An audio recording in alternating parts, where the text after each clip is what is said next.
Hello everyone, welcome to my YouTube channel Bong walking moms life.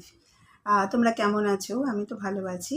তো আজকে topic হলো যে জিম না করে কি করে মানে ফিগারটাকে অ্যাট্রাকটিভ রাখা যায়, স্লিম রাখা যায়। তো তোমরা তো সবাই জানো যে যারা জিম করে মানে যারা রেগুলার জিম করে তাদের ফিগার কেমন হয়, তাদের ফিটনেস খুব ভালো থাকে, তাদের মানে একদমই শরীরে কোনো ফ্যাট থাকে না। কিন্তু জিম না করলে, যারা জিম করে না তাদের পক্ষে ওরকম স্লিম বা ট্রিম হওয়া কিন্তু পসিবল নয়। বাট খুব বেশি মোটা না হয়ে শরীরটাকে ঠিকঠাক অ্যাট্রাকটিভ রাখার জন্য জিম না করেও সেটা রাখা যায়। তো তার জন্য তোমাদেরকে কি করতে হবে সেটাই আমার আজকের টপিক। তাহলে দেখো, যারা জিম করে না তাদের কি স্লিম হওয়ার ইচ্ছা হবে না? তো হয়তো সবারই হয়, মানে মোটা হতে কেই বা চায়, সবাই যে চায় শরীরটা যেন ঠিকঠাক থাকে, মানে সুস্থ থাকে, ফিগারটা যেন ঠিকঠাক থাকে, যে কোনো ড্রেস পরলে যেন দেখতে ভালো লাগে। তো সেই জিনিসগুলো তো সবাই চায়। তো তার জন্য কি করতে হবে? তো আমার মতো এরকম অনেকেই আছে মানুষ যাদের সময়ের খুব অভাব। যারা ধরো অফিস করছে, বাড়িতে বাচ্চা আছে, তো সব কিছু নিয়ে তাদের সময়ের খুব অভাব। মানে যেটুকু সময় পাচ্ছে সেটুকু সময় মনে হয় একটু ঘুমিয়ে নিই, কারণ ঘুমের সময়টা সবসময় কমে যাচ্ছে। তো তাদের পক্ষে সম্ভব না গিয়ে ০.৫ ঘন্টা ১ ঘন্টা জিমে গিয়ে স্পেন্ড করা।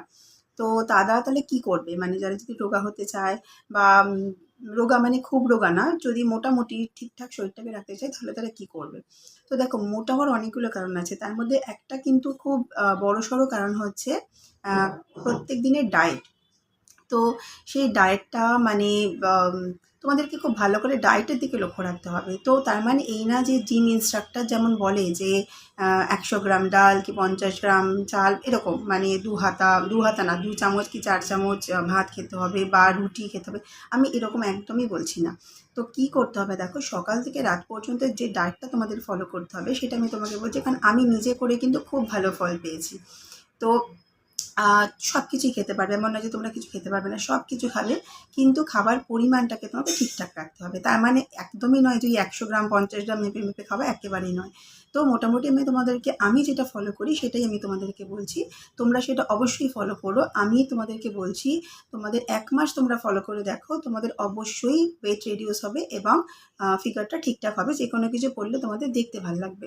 তো আ তো কী করতে হবে তোমাদের? দেখো, তোমরা যদি সকালবেলা উঠে যে ব্রেকফাস্টটা খাচ্ছ, সেই ব্রেকফাস্টটাতে তোমরা ধরো রুটি, পরোটা কি নুডলস, স্যান্ডউইচ যাই খাচ্ছ, সেইটার পরিমাণটা কিন্তু খুব বেশি খেলে হবে না। মানে কিছু মানুষ আছে যারা মানে খুব খেতে ভালোবাসে। তো তারা ধরো অনেকটা খেয়ে নিল। খাওয়ার পর মনে হলো যে, "এমা আমি এতটা কেন খেয়ে নিলাম? এতটা না খেলেই হতো। আমি আবার মোটা হয়ে যাব।" তো মোটা তো মানুষ মানে একদিনে হয় না। মোটা হতে মানে আস্তে, আস্তে সময় নেয়। মোটা হওয়াতেই বেশ কিছুটা সময়ের পরেই মানুষ মোটা হয়। তো তোমরা যারা মানে মনে করছো যে এবার আমি মোটা হতে পারি, মোটার দিকে যাচ্ছ, তো তারা এখন থেকেই শুরু করো ফলো করা, যাতে এই মোটা পাটা না আসে তোমাদের কাছে।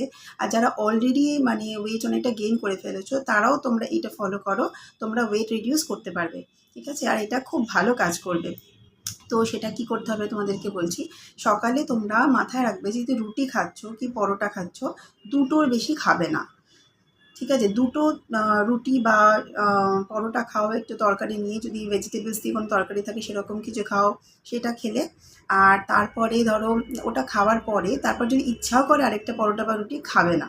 তো তোমাদের যদি পেটে খিদে থাকে তাহলে তোমরা কি খেতে পারো, আরও ধরো ১ ঘন্টা ১.৫ ঘন্টা ওয়েট করার পর কিছু ফ্রুটস নিলে, ফ্রুটসের মধ্যে তুমি ধরো অ্যাপেল কি অরেঞ্জ কি গ্রেপস, এগুলো কিন্তু ওয়েট রিডিউস করে। তার কারণ এদের মধ্যে কিন্তু হাই ফাইবার আছে আর লো ক্যালোরি। তো এগুলোতে তোমার ওয়েট রিডিউস হবে। তো ওইটা খেতে পারো। আর তাহলে তোমার দেখবে তোমার যে মানে খিদেটা আছে পেটে সেটাও কিন্তু চলে যাবে। তো সেটা তোমরা মানে সকাল দিকে ওটা খেতে পারো। তারপর দুপুরে যে তুমি ভাত খাচ্ছ, সেই ভাতটা ৪ হাতার বেশি খাবে না। ম্যাক্সিমাম ৪ হাতা, পারলে ৩ হাতার মধ্যে রাখবে। ৪ হাতার বেশি ভাত একদম কিন্তু খাওয়া যাবে না। ৪ হাতা ভাত খাবে। তার সাথে যে মানে ভেজিটেবলস কি চিকেন কি ডাল যা থাকবে সেগুলো খাবে। ডালটা তো অবশ্যই খাবে। ১ বাটি ডাল নিয়ে খাবে, সবজি খাবে। তো সেটা তোমরা লাঞ্চে খাবে। ওকে? আর সন্ধেবেলা ধরো ১ কাপ চা খেলে, তার সাথে ২ টো বিস্কিট খেলে। আর যদি মনে হয় তারপর একটু খিদে লাগছে, তো একটুখানি তোমরা কিছু ড্রাই ফ্রুটস, বা ড্রাই ফ্রুটস যদি না থাকে শুকনো মুড়ি খাবে। ঠিক আছে? কিন্তু কখনোই মানে ইচ্ছে হচ্ছে বলেই এই পকোড়া ভেজে নিলাম কি বেগুনি, চপ, এগুলো কিন্তু রেগুলারে ডায়েটে একদম রাখবে না। মাঝে সাঝে ঠিক আছে, সপ্তাহে ১ দিন খেলে ঠিক আছে। কিন্তু কিন্তু রেগুলার কিন্তু একদমই ওগুলো রাখা যাবে না। আচ্ছা, তারপরে তোমার হচ্ছে রাত্রিবেলা যে ডিনারটা খাবে, ডিনারেও তাই কিন্তু দুটো রুটির বেশি কিন্তু একদম না। এবং সেই রুটিগুলো ময়দার খেও না, আটার রাখার চেষ্টা করো। মাঝে সাঝে খাও ময়দার, ঠিক আছে, রুটি বা পরোটা, কিন্তু রুটিটা কিন্তু আটার রুটি খেও, রাত্রে 2টো রুটি। এটা কিন্তু 2টো রুটির সাথে কিছু সবজি বা চিকেন যা হোক খেলে। এটা হচ্ছে তোমার প্রত্যেক দিনের, মানে সকাল থেকে রাত পর্যন্ত এই খাবারগুলো রাখবে। নেক্সট হচ্ছে 2টো জিনিস তোমাদের কিন্তু অবশ্যই খেতে হবে। একটা হচ্ছে কি ডিম, একটা করে ডিম সিদ্ধ রোজ খাবে। সেটা মানে পারলে সকাল দিকে খেও কি লাঞ্চে খেও, কিন্তু ডিম সিদ্ধ অবশ্যই খাবে। আর খাবে হচ্ছে দুধ, 1 গ্লাস কি বড় কাপের 1 কাপ দুধ কিন্তু খেয়ে নেবে, ঠিক আছে, এটা রোজ খাবে। ডিম আর দুধটা কিন্তু শরীরের জন্য খুব ভালো। তো এই দুটো অবশ্যই খাবে, এদেরকে বলাই হয় মানে সুষম খাদ্য, তো সবাই জানো।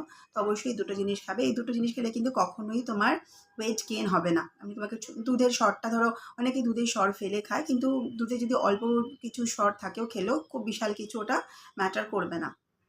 আর চা, চা যদি তোমরা খেতে ভালোবাসো, তো মানে চিনি দিয়ে যদি চাটা খাও, তাহলে কিন্তু সকালে আর রাত মানে সন্ধেবেলা 1 কাপ করে চা, চিনিটা একটু কমের দিকে দিও, মানে খুব কম বলছি না, কিন্তু একটু কমের দিকে দিয়ে চিনিটা খেও। আর 2 কাপের বেশি কিন্তু মানে চিনি দেওয়া চাটা খেও না, ওটা অ্যাভয়েড করো, ঠিক আছে। কারণ চিনি বেশি খেলে তো মোটা হবে, তো সবাই জানে। তো চিনিটাকে যতটা সম্ভব কমের দিকে রেখো। মিষ্টিটা খুব বেশি খেও না। মিষ্টিটা কিন্তু মানে আমি যেমন শুধু মিষ্টিটা স্যাটারডে করে খাই। তো সেইভাবে তোমরা ভেবে নিতে পারো যে মানে উইকে 1 দিন, কি যারা খুব বেশি মিষ্টি ভালোবাসে তো সপ্তাহে ম্যাক্সিমাম 2 দিন খাওয়া যেতে পারে। কিন্তু খুব বেশি করে খাবে না, সব কিছুই খাবে কিন্তু পরিমাণটা বুঝে খাবে। আচ্ছা, সেটা হচ্ছে তোমার মানে চা যেটা তোমাকে বলে দিলাম, আর মিষ্টির ব্যাপারটাও বলে দিলাম। এবার ধরো কখনো কখনো তোমার ইচ্ছে হলো কি যে একটু বাইরের কিছু খাবার খাবে, সেটা যদি খাও তো ওটা কিন্তু মাসে 2 বার বেশি খেও না, ঠিক আছে। মানে সপ্তাহে 1 বার আমি বলবো না, আমি বলবো যে যদি মাসে 2 বার তো ঠিক আছে, বাইরে থেকে কিছু যদি খাও। বাইরে থেকে খাওয়া তো খুব একটা ভালোও না, যেটা মনে হচ্ছে বাইরে থেকে খাবে ওটা বাড়িতে বানিয়ে যদি চাও তো খেতে পারো।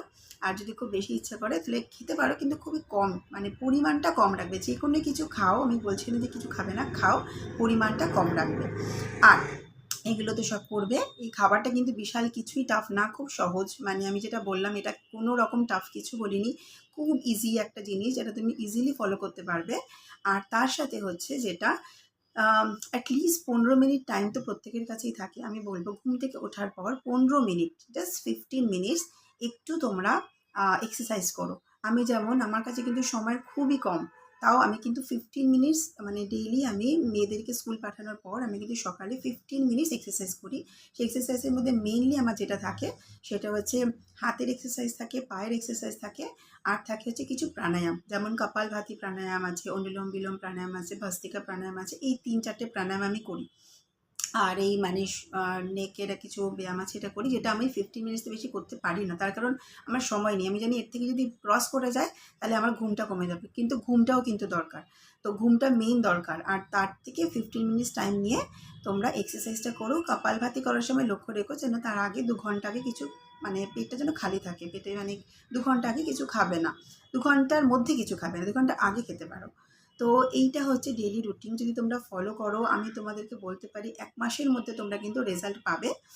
আর আমাকে জানিও কমেন্টে যদি তোমাদের ওয়েট রিডিউস হয়ে কতটা হয়েছে, সেটা কিন্তু আমাকে অবশ্যই জানিও। আমি কিন্তু খুব ভালো ফল পেয়েছি, তাই চাইলাম কি তোমাদের সবার সাথে শেয়ার করি, কারণ এটা একটা খুব কমন প্রবলেম সবার কাছে, যে ওয়েট গেইন করা এটা খুব মানে হয়েই যায়, মানে মানুষের অজান্তেই এটা হয়ে যায়, আর সব মানুষই যায় ওয়েটটাকে কমাতে। তো তোমরা আমার এই যেটা আমি বললাম, যে রুটিনটা বললাম, যদি তোমরা ফলো করতে পারো ঠিকঠাক করে, এটা খুবই ইজি টু ফলো। তো এটা তোমরা করো আর আমাকে জানিও যে তোমাদের কতটা ওয়েট কমলো। এরকম যদি তোমরা নতুন নতুন ভিডিও পেতে চাও, তাহলে আমার চ্যানেলটাকে সাবস্ক্রাইব করে নিও। সবাই ভালো থেকো। Thank you for watching.